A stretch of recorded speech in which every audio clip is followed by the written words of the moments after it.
شما بلاگرها جانشین شیطان در روی زمین هستین. یکتش این همی تو کارهایی که با زنای نامحرم انجام میدهی و آنها را به نوار میگیری، فحشا و بی‌حیایی را در جامعه پهن و جوانان این امت دعوت به سوی گناه میکنی.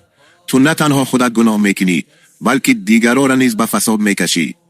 با تو یک سوال دارم، آیا میخوای یک مرد بیگانه با همسر، خواهر و دخترت این همیشه نوارها کنن؟ اگر مردی صادقانه جواب ده. این کاری که تو و امثالت میکنین کاری مرد مومن نیست. این کاری مردانی دیوس و بیناموس است و کاری کسی است که روز حساب و کتاب فراموش کرده است. در روایت بخاری و مسلم آمده است که پیامبر خدا درود خداوند بر او باد فرمودند: هر یک امتی من بخشیده می شود مگر آنهایی که گناه را آشکارا انجام می دهند. تو گناه نه تنها انجام می دهی بلکه آن را آشکارا انجام می دهی. باز نوار در اینترنت پهن میکنی تا دیگران ببینند، یعنی دیگران را به گناه میکشی. این علامت فاحشگی و بی‌حیایی است.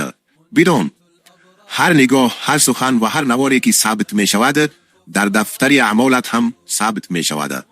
حالا دیر نشده است، توبه کن. این نوارهای بی‌حیاییت نیست کن و خودت از آتش جهنم نجات ده. حیا از ایمان است. اگر ایمان میخواهی از این راه برگرد.